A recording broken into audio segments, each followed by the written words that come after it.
بسم اللہ الرحمن الرحیم۔ میرے چینل پر خوش آمدید۔ کہانی کا آغاز کرتے ہیں۔ بہت پرانے زمانے کی بات ہے، کسی ملک پر خدا دوست نامی ایک بادشاہ حکومت کرتا تھا۔ یہ بادشاہ بہت نیک اور صلح پسند تھا۔ اس کی ملکہ بھی بہت اچھی اور غریبوں سے محبت کرنے والی عورت تھی۔ ان کی ایک بیٹی بھی تھی جس کا نام شہزادی انم تھا۔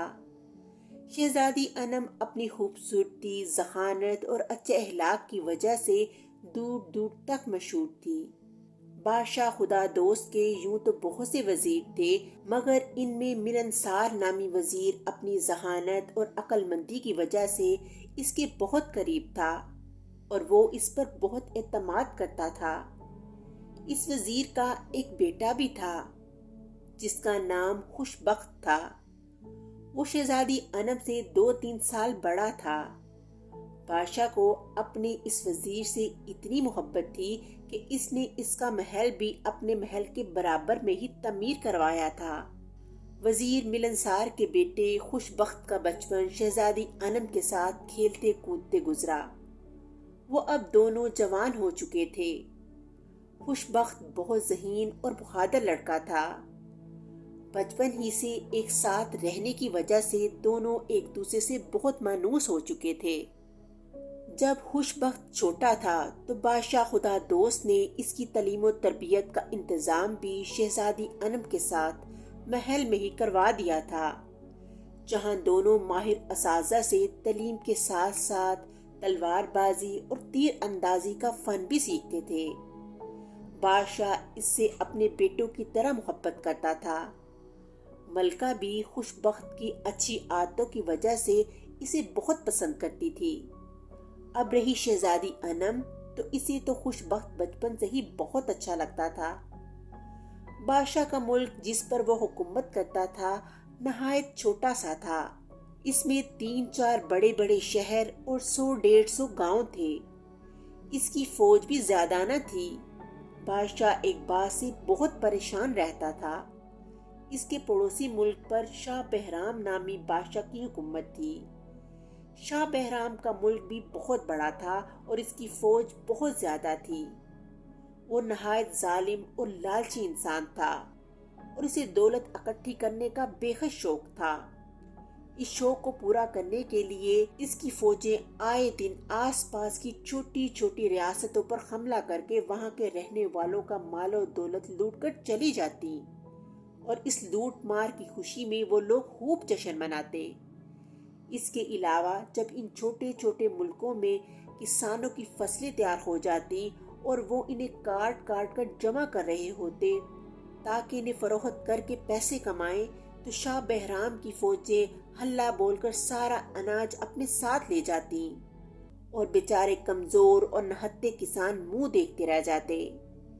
ان کا بقیہ پورا سال نہایت غربت اور پریشانی میں گزرتا۔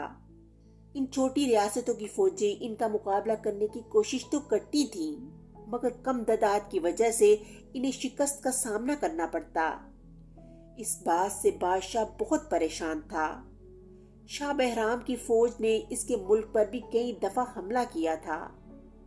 اس نے ان کا مقابلہ کرنے کی کوشش بھی کی، مگر کم فوج ہونے کی وجہ سے ہر بار اسے شکست کا سامنا کرنا پڑا۔ اسے اس بات کا بہت افسوس ہوتا تھا کہ وہ اپنے ملک کے لوگوں کی جان و مال کی حفاظت کرنے میں ناکام رہا۔ اس نے سوچا کہ اسے اس ناکامی کی وجہ سے بادشاہ بننے کا کوئی حق نہیں ہے۔ اس نے فیصلہ کر لیا کہ وہ بادشاہیت چھوڑ دے گا۔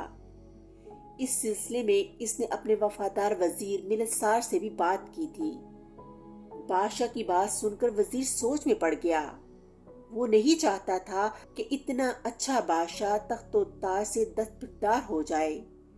اس کی سمجھ میں کچھ نہیں آ رہا تھا کہ وہ بادشاہ کو اس کے فیصلے سے باز رکھنے کے لیے کیا کرے۔ جب اس کی سمجھ میں اس الجھے ہوئے مسئلے کا کوئی حل نہ نکلا تو اس نے اپنے بیٹے خوشبخت سے مشورہ کرنے کی ٹھانی۔ گھر جا کر وزیر نے خوشبخت کے سامنے اس بات کا تذکرہ کیا اور اس سے حل طلب کیا۔ خوشبخت نے باپ کی بات سن کر کہا، ابا جان، آپ بالکل فکر نہ کریں،